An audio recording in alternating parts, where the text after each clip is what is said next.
conversation here. Yes. And the video is going live now, so we can just jump in and hit our marks. Hi, everybody. Good morning, St. John's. Good to see. All right, I should say good to be seen. Yes. And look forward to seeing each of you. So there's a microphone soon. there. Correct. Sometimes we have trouble with microphones. It's not the microphone, it's typically the rector. I wasn't going to say that. I don't know if you've seen it, Bishop, but we filmed several of these without the microphone on. Then we have to redo it. Got it. And that's been all my fault. So it's the Jay and Miranda show? Welcome to the Jay and Miranda. Welcome to the show. This is our first visitor. We went big. We did. We went as big as you can go. I don't know. I mean, there's some other people who could be sitting in this seat. I wouldn't want anybody else to be here but you, fascinating Bishop. Conversation. I don't. Thank you. I don't buy it. I don't buy it. We are thrilled to have Bishop Phoebe Roaf with us here today, the Bishop of West Tennessee, and Bishop Roaf is here with us today because it is the Bishop's annual visit, though in a much different shape than it would have been. That's right. Otherwise. That's right. I'm grateful to be able to be with you all virtually, and because my ministry as bishop is so very incarnational, I hadn't really thought about the extent to which everything that I do involves touching, right? So I touch people when I baptize, when I confirm, when I ordain. So there's a whole conversation taking place among bishops in the Episcopal Church about how do we carry out our ministry once we're back to normal, in quotes. But this is a great opportunity for me to at least be present for morning prayer and preach. Well, I can certainly remember the day I was confirmed, Bishop's hands on my head. Yes. I can remember sets of Bishop's hands on my head at ordination to the diaconate and to the priesthood. And I've seen, and maybe you've been in conversation with your peers, I'm seeing ordinations are happening. They are. In a limited capacity? In a very limited capacity, yes. So, our presiding bishop, Michael Curry, has encouraged us to have 10 people or fewer present at any one time. So I've seen ordinations where it's just the immediate family. Wow. And the person's being ordained, sometimes even done in the bishop's office and not even a worship space. And they haven't had communion. But there's a conversation about whether we should have gloves on in addition to the masks. I've seen it done. Take the gloves off. If there are 20 people to be confirmed, do you take the gloves off and change gloves for each person? Like, it's crazy to think about not wanting to transmit germs. So we haven't figured it out yet. So I'm glad that we have a few more months before we get to that here at St. John's. Well, I agree, and it is I think humanizing and affirming to hear that people who are leaders of the church are also trying to figure out what church looks like right now. Exactly, we are. I'm very mindful as we're here on this first Sunday in May. Correct. That this is the first Sunday that any of our faith communities have gathered virtually since the death of Bishop Coleman, the second bishop of West Tennessee. And I know that his love for this place in particular was so significant, and many of you have a deep fondness because of your relationship with him. So I just wondered, Jay, what have you been hearing since the announcement of Bishop Coleman's death by members of St. John's? Yeah, so I'm hearing a lot of grief. Yeah. In many ways, Bishop Coleman was and remains the high water mark here for rectors. He was so well beloved here, and I've heard lots of stories. I've heard people say, Bishop Coleman, and people here knew him as both rector and bishop, which is kind of a unique thing. Right. But I've heard so many people say, he was the only priest I've ever known who would say, well, what do you do for a living? I'm coming to your office. I want to get to know you. and the way he was able to engage people, I think drew a lot of people into St. John's, and he was clearly a charismatic and gifted man. And I think people are just sad. And I know that he had been ill for some time. He had. So there's some relief, I think, that he suffers no longer. But he, in many ways, just I think was one of the good ones. Yes, absolutely. And whenever we lose one of the good ones, it's grievous. So this is the first time that a bishop, who's one of my predecessors, has died. So I'm learning, and apparently the protocol is that the sitting bishop of the diocese where the deceased bishop served would be the officiant at the funeral. Okay.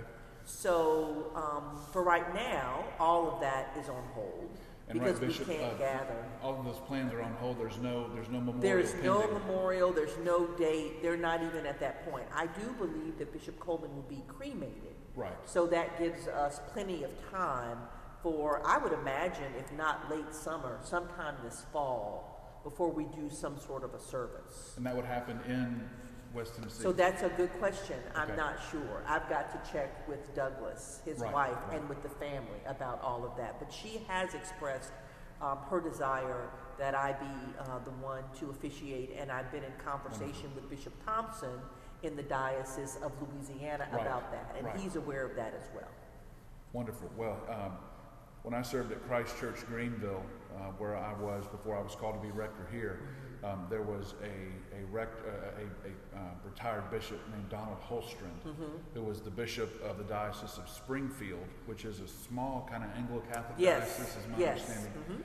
And Bishop Holstrand was well up into his 90s and died probably over a year ago now. And it was wonderful to see the way, and one of the wonderful things about having the bishop here today is she is a visible symbol that we are not Congregationalists, right? Correct. That we are part of a larger church. And so at Bishop Holstrand's death, Bishop Dan Martins, I guess, who still serves. Yes, I think so. He came to Greenville, South Carolina, and was also with Bishop Andrew Waldo. Yes. Bishop of Upper South Carolina. Two people you're spending a lot of time with these exactly. days. Yes. So yeah, our thoughts and prayers certainly go to the Coleman family, and I know that many of you in the diocese, and particularly at St. John's, will want to know more. And as soon as the bishop knows, we'll know, and we'll make all that happen. Yep, we will certainly communicate all of that. And just so that you all know, there were 4, and now I guess 3 predecessors. So Bishop Sanders, who was the last bishop to be the bishop of the entire state of Tennessee when it was one big diocese. He is 100 years old. Fantastic. And he lives in Nashville. And many people remember him because he was the dean of St. Mary's Cathedral before he was elected bishop. So he's also very beloved, especially among the St. Mary's community. So he's alive, and I've actually visited him a couple of times. The first bishop of West Tennessee, Bishop Dixon, he and I have corresponded via note cards, the old-fashioned way, several times. He's retired and in South Carolina, I believe. I had spoken several times with Bishop Coleman on the phone, but we had never met.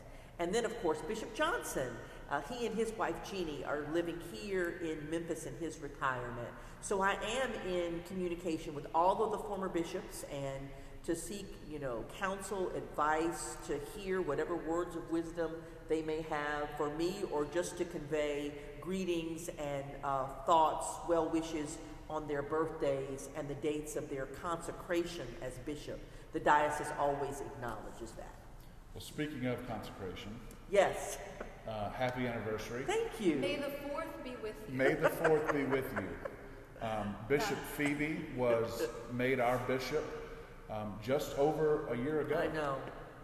Which is surreal. Hard to believe. It's hard to believe. Some weeks it feels like it's been a month. Yeah. And some weeks it feels like I've been bishop 20 years. Yeah. It just depends on the week. I'm sure that you feel the same way as rector sometimes. Well, yeah, it's so when St. John's was finalizing their process, yes, about this time last year, I was in Greenville, South Carolina, and I watched your is consecration and installation? Is that the right verb? So on the Saturday, there's a consecration and an ordination. Ordination. And then you are installed at the cathedral, typically on a different day. So that happened for me on Sunday. Yes. So it's maybe kind of insider baseball, but the reason that St. Mary's is the cathedral is because that is the location of the bishop's chair, the cathedra. Correct. Yes. So that is the place from which you oversee the diocese. Yes, and when I'm not at a church such as St. John's for a visitation, then generally I would be at the cathedral. Okay, right. Except during these past 2 months, just like you all, I haven't been anywhere. So until I was at Holy Communion a couple of weeks ago to live stream with them, I've just been at home on Sunday mornings, which is a very surreal feeling. Isn't that a strange? Opening the laptop and watching service with all of you all. Yeah, it's been really very, very different. And one of the things that Miranda and I have talked about, and I think that we're barking up the right tree. Some of this, while being very, very difficult, to not, Bishop, this is the longest that I've gone without receiving the sacrament. The same for me. And it feels really strange. And while we do look forward to the day that we're able to gather and break bread together, and that day will come again.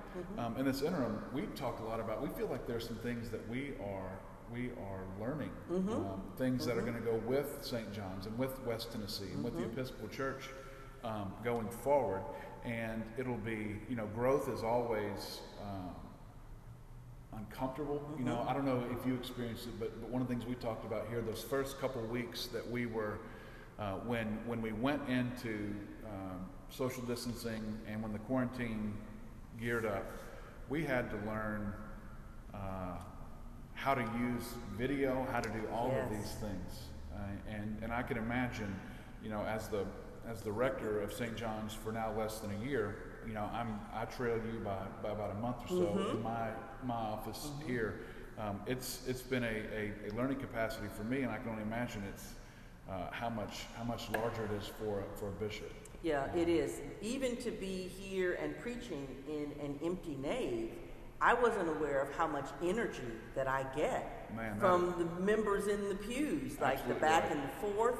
So it's a lot difficult when there's no one here. But I feel that the National Church has done a good job of giving us resources. So right after this pandemic started, the presiding bishop, Michael Curry, the Most Reverend Michael Curry, began having a weekly Zoom call every Monday with all of the bishops throughout the United States and the parts of the Episcopal Church that are outside of the United States, as well as our canons. So every Monday, we've been on the phone with the presiding bishop, with the members of his staff to get the latest information from his perspective. And then every Tuesday, you two realize that we started having Zoom calls with all the clergy of the diocese, so that whatever Canon Sharon Alexander and I learn from the presiding bishop's calls, we've been communicating with the clergy of our diocese every Tuesday. And after a couple of weeks of that, we realized that we have a number of small congregations without full-time clergy. Right. And so they might have a parish administrator or a senior warden or someone in charge of the building. So we now have Zoom calls every Wednesday with a representative from the small churches because they need the same information. So yes, I find that I'm on 4 to 5 Zoom calls a day.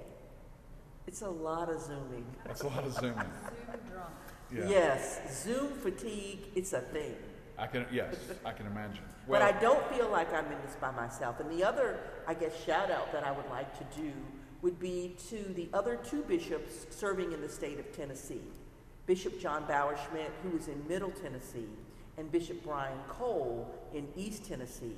The three of us regularly communicate via telephone or Zoom and email, because if Governor Lee gives a directive, that really impacts all of us. So one of the conversations we're currently having is with the directors of the 3 Episcopal camps and conference centers in the state of Tennessee to figure out what are we going to do about summer programming.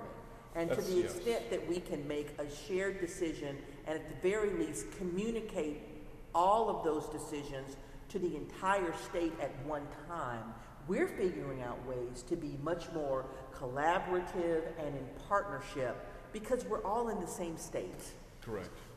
Well, and that, just for reference sake, where are those 2 dioceses based? Yes. So what I would call Middle Tennessee is actually still the Diocese of Tennessee. They kept the name when the other 2 sides were carved out. And Bishop Bowerschmidt is headquartered in Nashville. And then Bishop Brian Cole in East Tennessee is headquartered in Knoxville. Right. And of course, West Tennessee is headquartered here in Memphis. West Tennessee, or as we say, Best Tennessee. Best Tennessee. I like that. Yeah, that's really important. And I think one of the things that St. John's has very much felt is a part of the diocese and the broader church. And part of what our bishop has said is that we will be able to resume with the parameters of the mayor's recommendation that we will resume with in-person worship on June the 7th. Yes, Trinity Sunday. Right, and I appreciate you picking that date, Bishop. I thought that I would, as a first-time rector, would not have to preach Trinity Sunday, and I would punt that to the assistant. I love Trinitarian theology. I'd do it. Well, so do I. But June the 7th, and I don't know if you noticed, Bishop, but part of that Zoom conversation that Bishop Phoebe mentioned on Tuesday, we then related to the staff, in the way that we carry out that the national church, the diocese to the parish. So different pews have little blue pieces of painter's tape to mark off the distance, 6 feet. And we are planning how to use this space, and we will look forward to being together in person. One of the things that I've said a lot around here is life at St. John's is changed, not ended. That's right. We are still a parish, and the life of this place, albeit in a different shape for a time being, has continued. And when Bishop Phoebe and I spoke on the phone about this a couple of weeks ago, it was her recommendation that she still be here today as a sign of tell us why you thought it was important. I think it's important that we know that none of us are in this by ourselves. We really are a community of a diocese, and even beyond that, we're all members of the body of Christ. So I did think it was important that I be here, albeit in this unusual fashion, but we have great plans for the fall. Absolutely. We will. Bishop Phoebe has graciously agreed to come back in the fall. Typically, on the annual bishop's visitation, it's usually a big to-do, and it's a celebration, and we have we confirm, we baptize, and we really celebrate the bishop's presence. And we will do that not today, but in the fall, and we will communicate that date. I know one of the things that I've heard from many people about is around confirmation. We have a wonderful confirmation curriculum that Mother Miranda and I have been thinking through, and we will put that into place in the time frame of 6 to 8 weeks before the bishop's visit. So she and I had a conversation, and I think she wisely said, let's don't do it over the summer. People are going to be traveling. It's hard to have the confirmation needs to be intense and pointed. And if we did that over 3 months leading up to September, it would in some ways lose its transformative power that we will have when she comes back in the fall. So we will be lucky to have you twice. Yes, in a absolutely. year. Can I ask some stuff before we get off? Sure. A lot of people don't know that Here we go, Bishop Bishop. Phoebe has some awesome finesse Finesse? You do. You have finesse. You've updated those offices down there. They look beautiful. Oh, we did and renovate. I have noticed that you've embraced the color purple. Perhaps you loved it before, but Bishop Phoebe is stylish, and I've seen purple bags and earrings and rings. Is that I right? want to know. Oh, look at that. Yeah. We know that you're an intelligent spiritual woman. Tell us about your style. Oh my gosh. Well, first of all, thank you for that compliment because I don't feel like I have a style. You definitely. But purple is the color of royalty and of bishops. I think going way back when people had to hand grind metals or things to make dye. Porphyry, wasn't it? Yeah, purple was one of the most expensive and rare of the colors, which is why typically you would only have it if you were royalty. And so that is the color for bishops. So I have very much embraced, and a lot of my purple things have been presents. Right. So my Nice, purple bags okay. have been gifts. In fact, these I'm little sitting staring at those. Those are amethyst some earrings were beautiful presents of my former congregation, St. What a Philip's wonderful Episcopal Church gesture. in Richmond, Virginia. This was one of their congratulation presents that they gave to me. And I believe, I have to think, my pectoral cross may have been given to me by one group, but I think my bishop's ring may have been given to me by the clergy of the diocese. Okay. So again, this is also a present, and I really love the depth of the color in this amethyst.